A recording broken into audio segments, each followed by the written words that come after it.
우리 옆에 사는 인사 합시다. 사랑합니다. 축복합니다. 사랑하는 여러분, 이 무더운 여름에 힘을 내시기 바랍니다. 예. 오늘 말씀을 좀 읽어보겠습니다. 시작. 새로운 역사의 시작이다. 새로운 역사는 생명 살리고 구원의 일을 하는 것입니다. 생명 살리고 구원의 일을 하고 새로운 생명을 주려고 하면 뭐가 있어야 되느냐? 죽음이 있어야 된다. 앞에서 하던 것, 지금까지 해왔던 것들을 끊어버리고 끝내고 새롭게 시작하려면 지금까지 죄로 물들어 있던 폐역함에 있던 죽을 수밖에 없었던 그것들을 끊어야 됩니다. 그 죽음의 문제를 해결하신 분이 예수님이시다 하는 거죠. 예수님께서 이 십자가를 지고 하나님의 뭘 만족하게 하기 위해서? 공의를 만족하게 하기 위해서 십자가에 죽으셨다라는 거죠.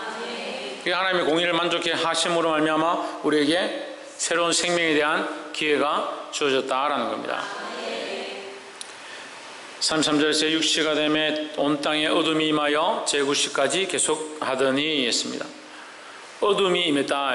이게 햇빛이 보이지 않고 빛 자체가 없어져서 캄캄함이 임했다. 다른 성경은 캄캄함이라죠. 암흑이죠. 개기일식이나 월식 같은 것도 아니고 그냥 땅 자체가 어두워져 버렸다. 사람이 할 수 있는 방법들이 아니다라는 거야. 이것은 영적인 또 하나 의미를 가집니다. 빛이 없어지고 어둠이 임했다라는 것은 이제 사람이 하는 일이 아니다. 이것은 영적인 일이고 영적인 싸움의 문제다라는 것을 암시하는 반면에 어둠이 득세하고 빛이 사라지는 그러한 모습을 나타낸다는 거예요. 빛은 예수 그리스도니까 그리스도께서 이제 죽으심에 가까이 왔다는 것을 의미한다 할 수 있습니다.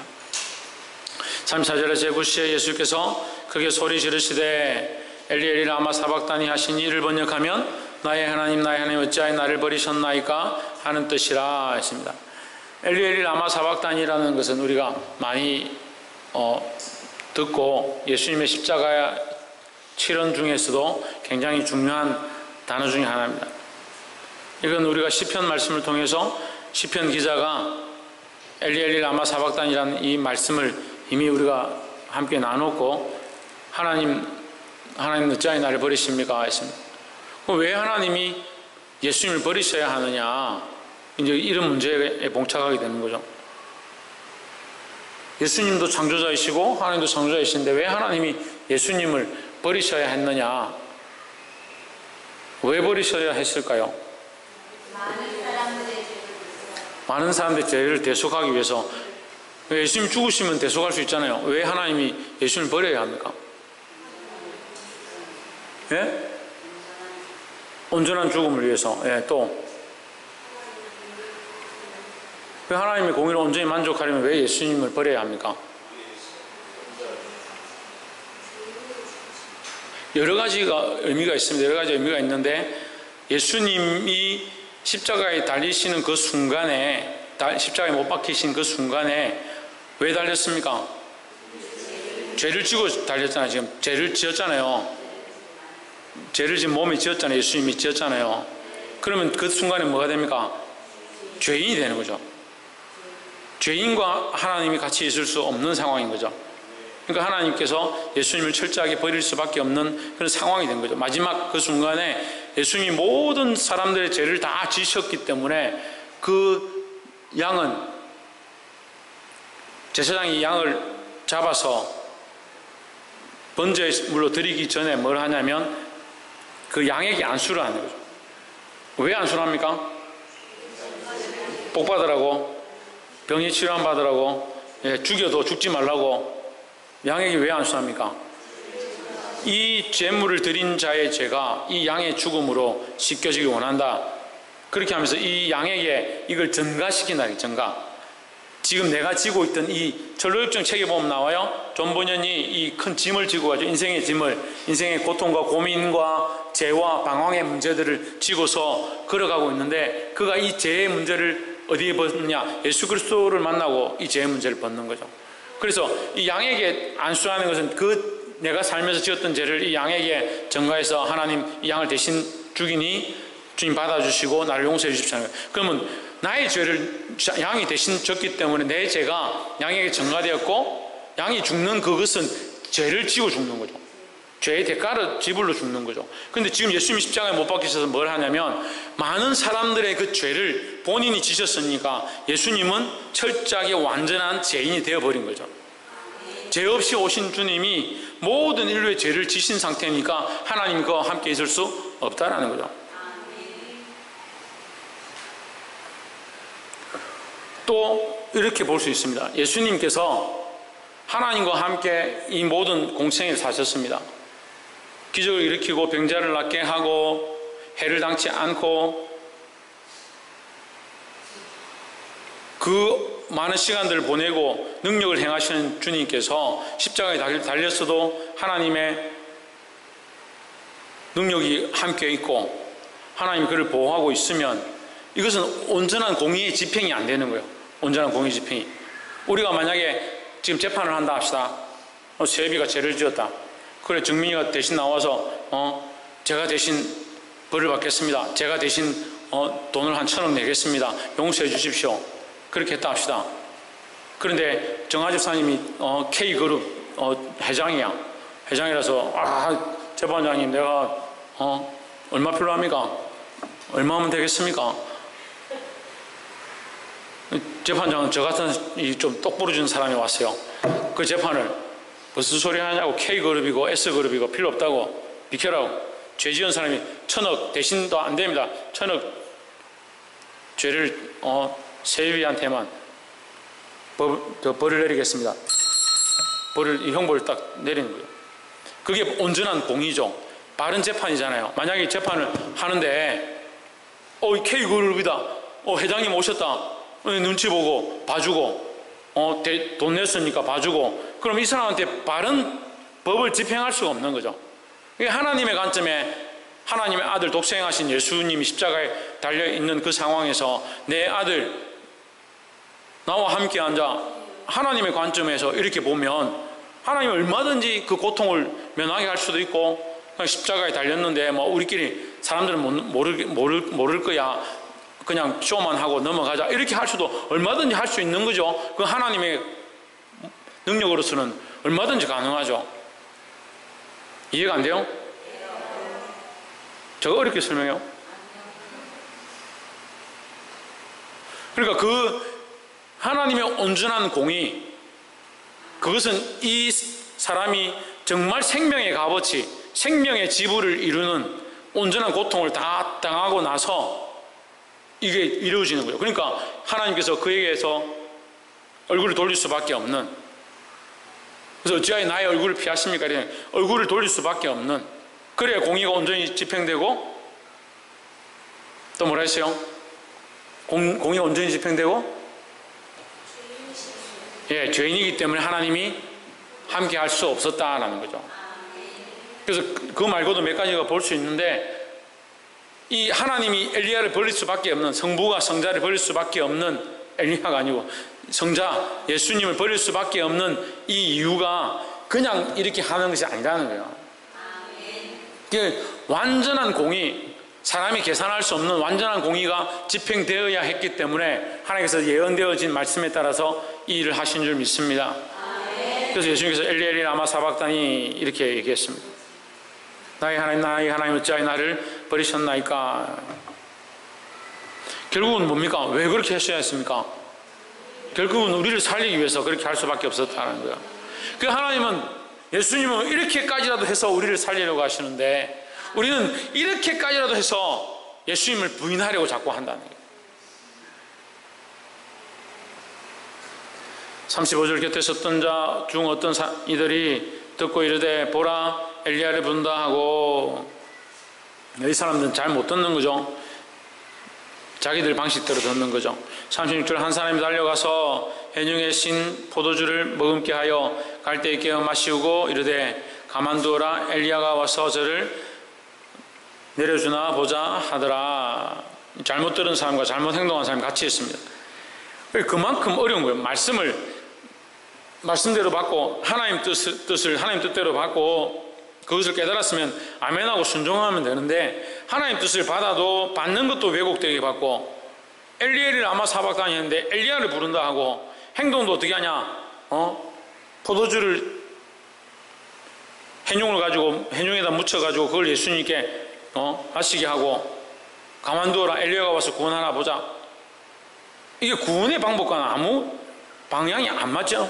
하나님의 목적과는 아무 이유가 없는 행동들을 지금 사람은 하고 있는 거죠. 그러니까 말씀을 볼 때요, 말씀을 보면 이게 정말 예수님이 기뻐하시는 모습인가, 예수님을 반대하던 무리들이 하는 행동, 지금 이제 예수님 십자가에 못 박히셨는데 예수님의 십자가의 죽으심의 목적과 관계없는 행동들도 성경에 기록되어 있는 거예요. 그럼 왜 관계없는 행동들은 성경에 기록되어 있느냐? 왜 되어 있겠습니까? 우리 보고 깨달으라고요. 우리가 그렇다고요. 우리가 잘 못 깨달아서 엘리엘이 라마 사박다니 하는데 엘리야다 그렇게 듣고요, 어찌하여 나를 버리십니까 하는데 우리는 포도주를 머금게 하고 엘리야가 와서 구원하나 안 하나 보자 그렇게 하는 행동들을 한다는 거예요.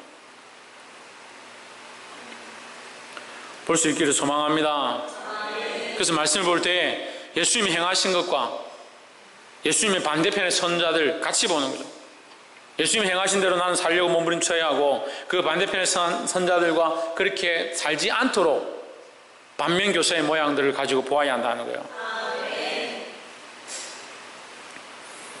옆에서 한번 보시죠. 예수님을 따라 살며 반면교사의 모양을 말씀에 적용해 승리합시다. 네. 그래서 말씀에는요, 말씀이 우리가 생각하는 것처럼 깨끗하기만 하고 보기 좋기만 하고 아름답기만 하고 그렇지 않은 거예요. 그 세상에 나가서 우리가 좋은 말, 듣기 좋은 말, 아름다운 말, 감사하는 말, 이쁜 말 그런 것만 하기 원한다면 성경하고 다른 거예요. 성경은 더 엄난하기도 하고 더 심하기도 하고 더 비참한 얘기와 상황들이 많이 나와 있습니다. 그러니까 우리가 감사의 말을 많이 해야 되고 좋은 말을 많이 해야 되고, 물론 감사하고 좋은 말을 많이 해야 되죠. 하지만 그것 자체가 효력이 있는 게 아니에요. 때로는 책망하고요, 책망하는데 뭐가 빠지면 안 된다? 사랑이 빠지면 안 된다. 때로는 근면하고요, 때로는 바르게 가르치고요, 때로는 매를 들기도 하고요. 홍진우, 뭘 들기도? 매를 들기도 하고 혼을 내기도 하고 그렇게 하지만 그것은 결국 뭡니까? 사랑으로 하는 거예요. 사랑으로 하는 거예요. 제가 방금 잠깐 설명한 것은 이 감사라는 그 자체가 효력이 있는 것이 아니라 우리가 하나님의 뜻대로 하나님 기쁘시게 하는 길대로 가면 감사가 더 큰 효력을 나타내고, 책망하고 비방하고 비난하고 저주한다 하더라도 그것도 하나님 뜻을 세워가는 일이 될 수 있는 거예요. 그 무엇을 세우기 위하여? 하나님의 뜻을 세우기 위해서 하는 것이라면, 그 우리가 생각하기에 인간의 관점에서 저건 안 좋은 건데 왜 저렇게 하느냐 그렇게 보면 안 돼요. 그렇게 보면 해석할 게 없어요. 그럼 교회가 잘 되고 평안할 때는 역시 말씀대로 하고 교회가 평안하니까 좋네, 그렇게 하니까 듣긴 좋은 말도 하고 사람들도 많이 모이고, 그런데 부흥이 잘 안 되고 성도가 좀 떠나고 또 심하게는 뭐 행사를 하는데 애가 다치고 그렇게 하면 불평불만하죠. 교회가 뭐 좋은 것만 아니네 이렇게 되어버리는 거예요. 슬픈 일이 있어도 주를 따라가고 기쁜 일이 있으면 더 주를 따라가고,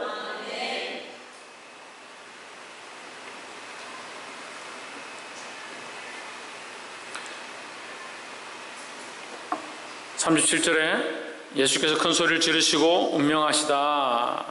38절 성소유장 위로부터 아래까지 찢어져 둘이 되니라 했습니다. 성소유장이 어떻게 찢어졌다고요? 위에서 아래로 찢어진 것이 중요합니다. 이게 사람이 찢은 게 아니죠. 휘장이 높은데 사람이 찢으려면 이렇게 찢어야죠. 밑에서 위로 찢어야 되죠. 그걸 일부러 예수님 돌아가실 때 맞춰서 성소에 들어가 있다가 예수님 돌아가셨다 전화로 핸드폰으로 연락받고 성소 위에서 휘장을 밑으로 찢은, 핸드폰도 없었고 누가 언제 쫓아가서 예수님 돌아가시는 순간에 휘장을 찢느냐. 위에서 밑으로 찢어졌다는 것은 정말 중요한 신학적 의미가 있는 거예요.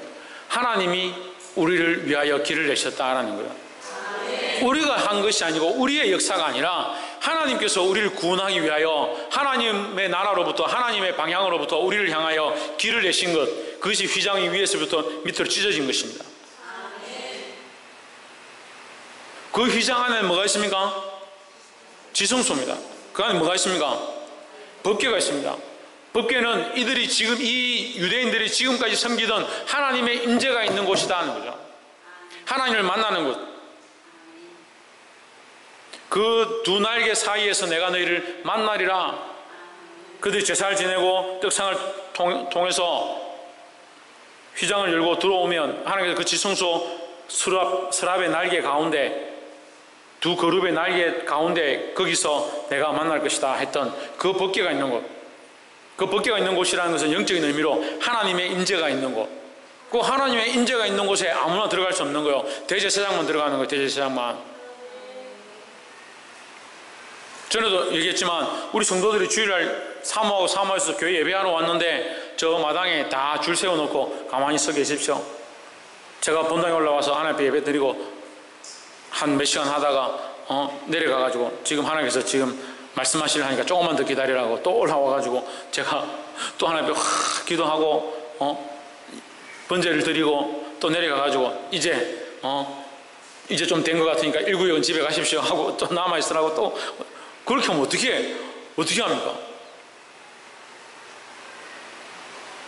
지금 우리가 어떻게 해요? 누구나 다 하나님의 이름을 부르고 누구나 다 예배하고 찬양하고 기도할 수 있다는 거예요. 이게 얼마나 큰 축복인지 몰라요. 에어컨을 끌까요? 너무 시원해서 잠이 오나? 이 잘 들을 수 없는 말씀을 이렇게 내가 어렵게 지금 어디 가서 돈 주고도 못 들어요, 이런 말씀을. 경상도 사투리로 또 이렇게 전하는 사람이 어디 있어요?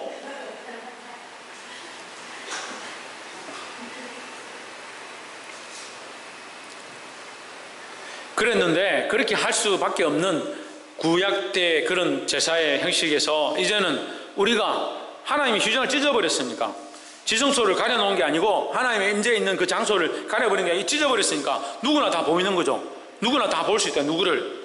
하나님의 임재를 볼 수 있고 하나님을 볼 수 있고, 그래서 우리가 지금도 누구를 바라봅니까? 하나님을 바라보고 하나님을 향하여 예배하는 거죠. 하나님이 형상으로 나타나 있는 것이 아니지만 우리가 그 하나님을 믿음으로 바라보고 예배할 수 있고, 우리 각자가 누구나 기도할 수 있고 각자가 누구나 하나님의 이름을 부를 수 있다는 거죠. 이게 얼마나 큰 축복인지 모르는 거예요. 그래서 유대인들은요 하나님 이름을 못 불러요. 지금도 하나님 이름을 못 부르는 거예요. 부르는 게 뭡니까? 그걸 적지를 못해. 하나님 야훼 여호와 적어야 되는데 이거 못 적는 거예요. 그 서기관들이 뭐 하냐면 서기관들은 성경을 필사하는 거예요. 요즘 우리나라 서기관들이 많대요. 기독교 서점 가서 노트 사가지고 막 성경을 창세기부터 적더라고. 장단점이 있습니다.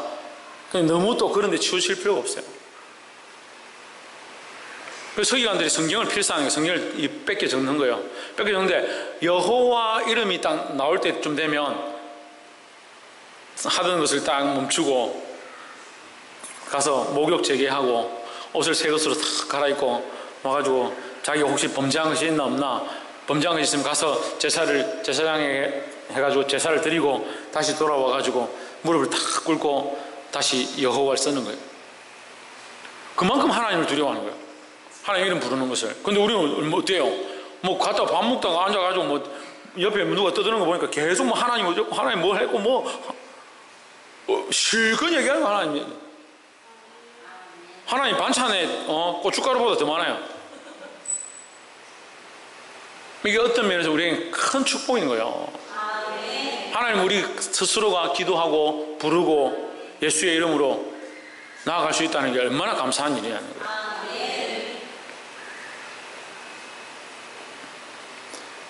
그래서 그 일을 누가 하셨다? 하나님께서 이루셨다. 휘장을 찢으심으로 이루셨다는 거죠. 그래서 여기서 더 이상 그러면 그 휘장을 찢었는데 왜 지금 다시 꼬매가지고 거기서 제사를 드리냐? 그럴 필요가 없는 거예요. 지금 이제 우리가 하나님 앞에 담대히 나아가는 거죠. 하나님 바라보고. 할렐루야. 39절에 예수를 향하여 섰던 백부장이 그렇게 운명하심을 보고 이르되 이 사람은 진실로 하나님의 아들이었도다 하더라 했습니다. 이런 것들을 왜 기록해 놓냐면요, 다수의 많은 무리들이, 대부분의 사람들이 예수님을 인정하지 않고 폭군으로 변해서 예수를 십자가에 못 박고 죽이고 반대하는 편에 섰습니다.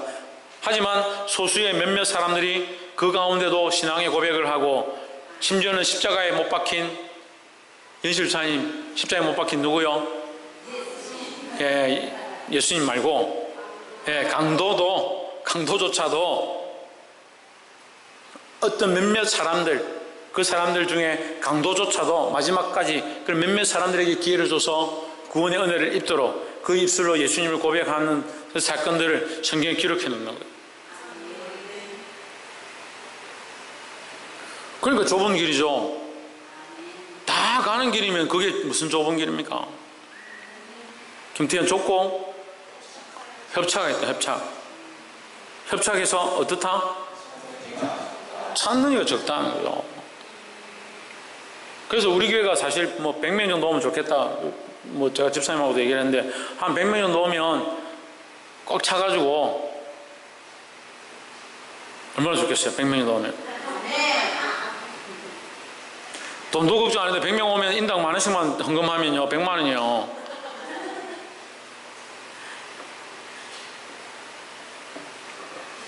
그런 걸 다 생각하고 계산할 필요는 뭐 있습니까?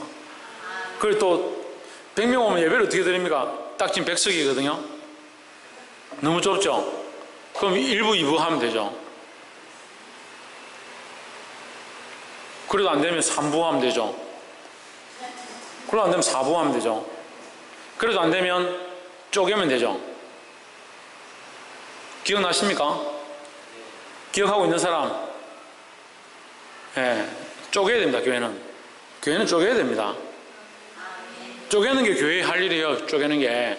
예배 드리고 나가고, 예배 드리고 여러분 말씀을 통해서 깨달았으면 나가서 복음 전해야 돼요. 왜 역사가 안 일어나냐? 말씀은 들었는데, 들을 때는 역사가 있고 은혜가 있는데 나가면 아무것도 안 해.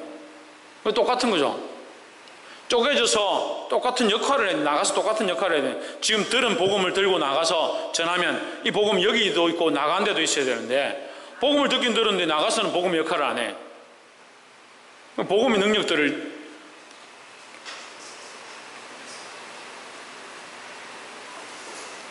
그 교회가 커지면 쪼개야 된다. 여러분 아멘 하든 안 해도 상관없어요. 그거는 여러분 아멘 안 해도 저는 할 거니까. 근데 그것 또한 누가 허락하셔야 된다? 하나님이 허락하셔야죠. 저는 쪼개려고 하는데 아무리 있어도 100명도 안 되면 제가 무슨 죄로 쪼개겠습니까?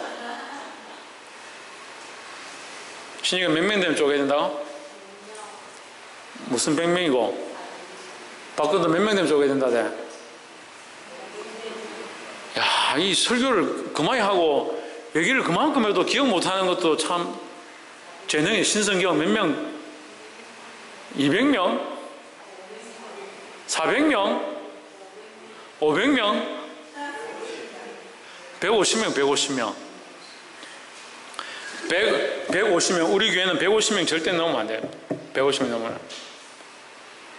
혹시 제가 이 목회를, 사역을 이렇게 하는 것이 불만인 사람은 기도하십시오. 이 마음이 바뀌도록. 근데 처음 개척할 때 우리가 약속한 것도 있어요. 150명 되면 무조건 교회를 쪼갠다. 그 약속은 지켜야죠. 제가 60세 넘으면 선교하러 가겠다. 약속 지켜야죠. 몰라, 그때 전교인들 다 울고 불고 제 바지를 잡으면 몰라도. 근데 별로 전교인들이 잡을 것 같진 않아요.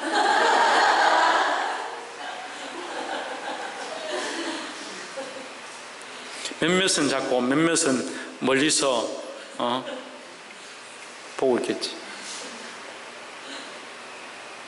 우리가 하나님 앞에서 약속하고 하고자 한 것들을 지키려고 몸부림쳐야 돼요. 물론 이것이 법은 아니지만, 이것이 구원의 문제는 아니지만, 우리가 처음 세울 때 하나님 앞에 이렇게 하겠습니다. 서운한 부분들, 제가 사례를 안 받겠다 했습니다. 그럼 안 받겠다 하는 것은 여러분에게만 한 게 아니라 하나님 앞에도 한 거예요. 그래서 제가 죽어도 안 받겠다 한 건 아니에요. 안 받을 수 있을 때까지 안 받겠다 했어요. 그래서 달라는 것도 아니죠. 저는 안 받으려고 몸부림치고 안 받고 살려고 힘쓸 거라고. 이것을 내가 하나님 앞에서 약속했기 때문에.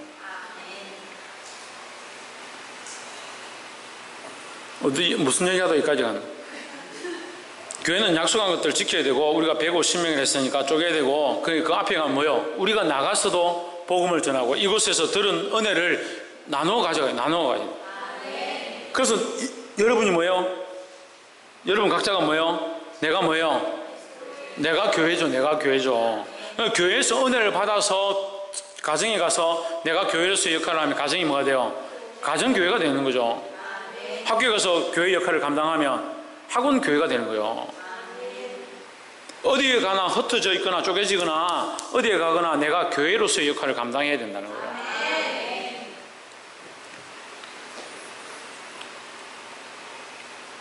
그래서 39절에 하나님의 아들이었도다 백부장이 얘기했죠. 그게 많지 않다는 거예요. 이렇게 신앙 고백하는 사람들이 많지 않다. 성경에 기록되어 있는 사람도 사실 몇몇 안 된다. 다수의 무리보다는 소수의 몇몇이 많다는 거예요. 그래서 우리가 주를 따라가는 것은 좁은 길과 같고 많지 않은 길이다라는 거예요. 40절 멀리서 바라보는 여자들도 있는데 그 중에 막달라 마리아와 막달라 마리아는요 나사로의 누이 마르다하고 다릅니다. 여러분 오늘 좀 정리를 할게요.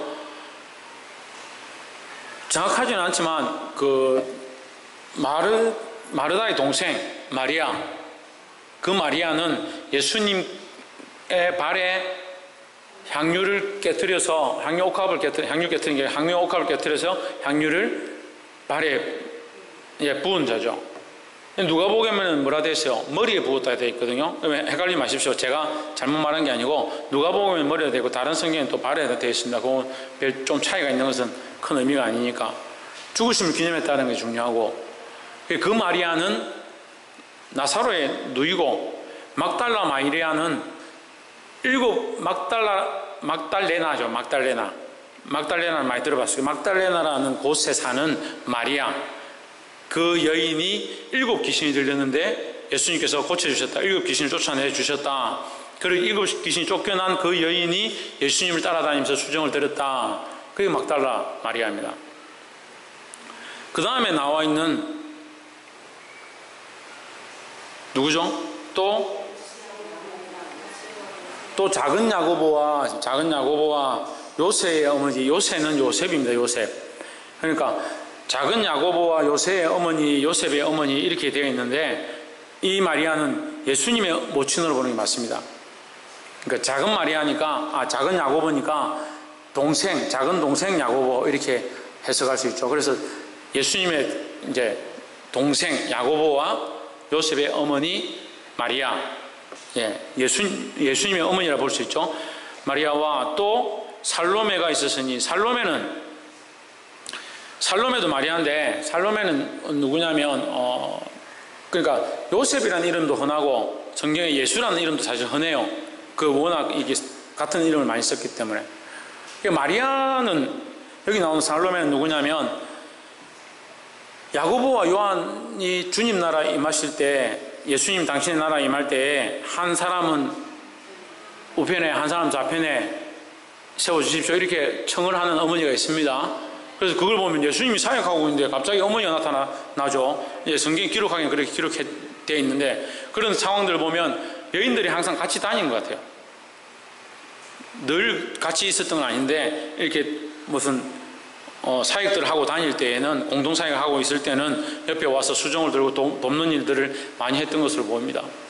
그 살로메는 야고보 요한의 어머니로 이렇게 볼 수 있습니다. 됐죠?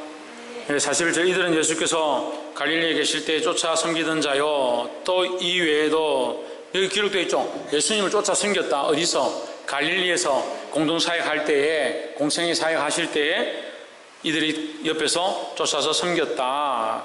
그래서 교회는요, 이렇게 섬기는 사람들이 있어야 굴러가는 거예요.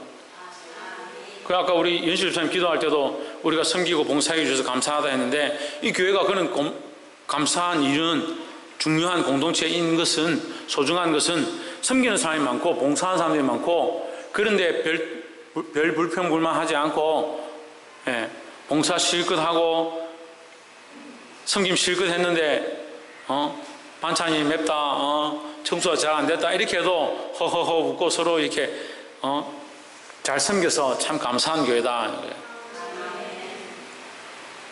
그래서 섬기는 사람들이 있어야 된다. 주의 사역을 위해서는. 옆에서 보시죠. 우리가 섬기는 자가 됩시다. 또 이외에도 예수와 함께 예루살렘에 올라온 여자가 많이 있었더라 했습니다. 예, 41절에 예수님과 함께 예루살렘에 올라온 많은 여자들이 있었다 해서 예수님이 여자들만 데리고 다녔냐, 그렇게 보시면 안 되고, 예수님이 많은 사람들을 거느리고 다녔죠. 거느리고 다니신 게 아니라 많은 사람들이 따라다녔죠. 따라다니는데 그 무리들 가운데 여자들이 많이 있었다는 거예요. 그래서 교회 가운데, 사역 가운데 이 여자들은 굉장히 중요한 역할을 하는 겁니다. 교회를 섬기고 봉사하는 역할들을 합니다. 종종 문제를 일으키기도 하지만 우리가 그리스도 안에서 잘 연합해서 주의 나라를 세워가야 된다는 거예요.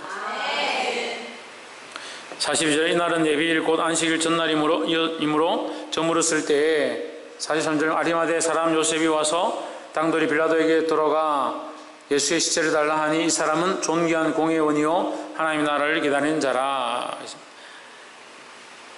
아리마대 요셉이 예수님의 시체를 달라 해서 세마포를 준비하고, 밑에 나오죠. 44절, 빌라도는 예수께서 벌써 죽었을까 하고 이상히 여겨 백부장을 불러 죽은 지 오래냐 묻고.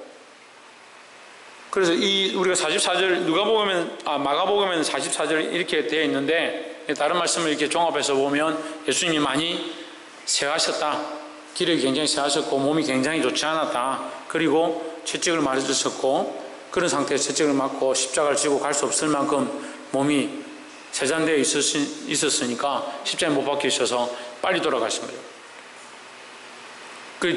죽으실 때가 되지 않았는데 죽었다 하니까 여기는 벌써 돌아갔냐고 묻지만, 실제로 이제 마태복음에 보면 옆에 그 두 강도는 안 죽어서 죽이기 위해서 창으로 찔러서 죽이죠. 두 명을 죽이고, 예수님은 이미 돌아가셨기 때문에 돌아간 척 하는 건지 확인하기 위해서 뼈를 꺾죠. 예.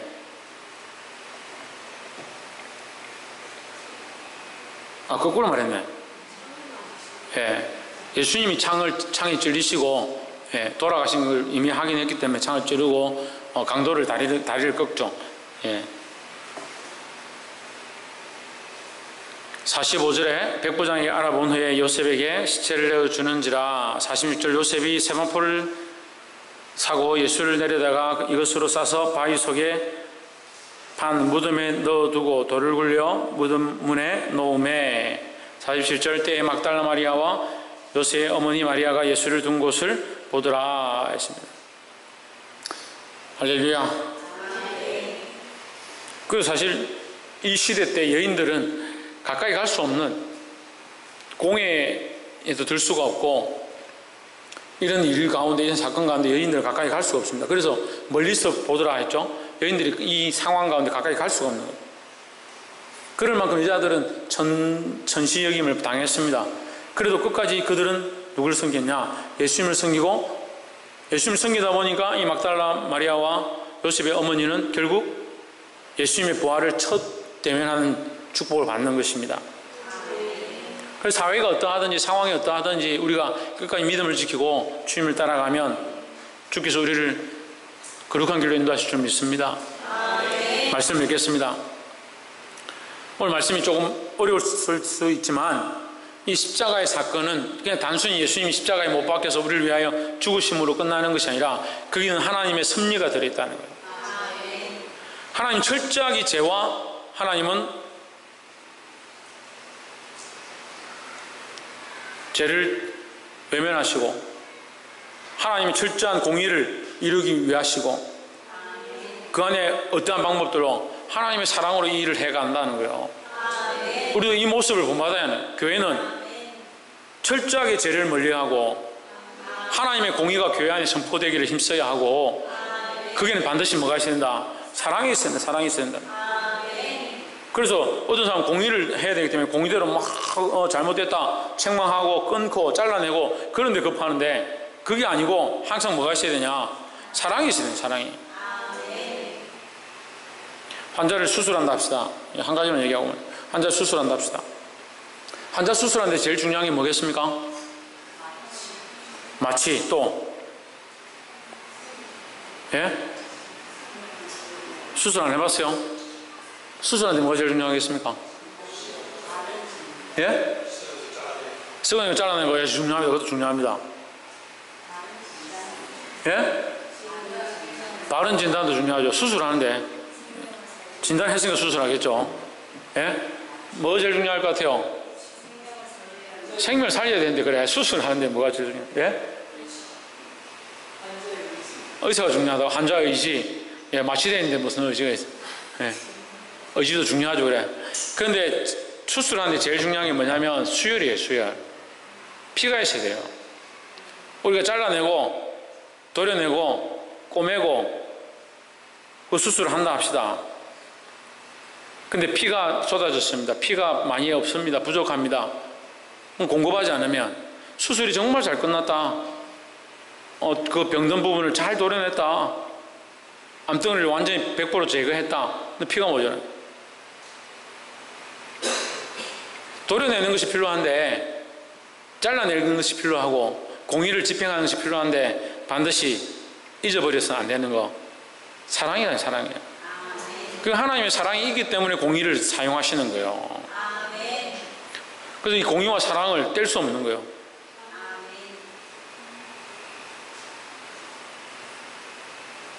이것을 기억하고 하나님의 공의를 기억하고 그 사랑을 기억하고 항상 감사하시는 저와 여러분 되기를 소망합니다. 기도하겠습니다.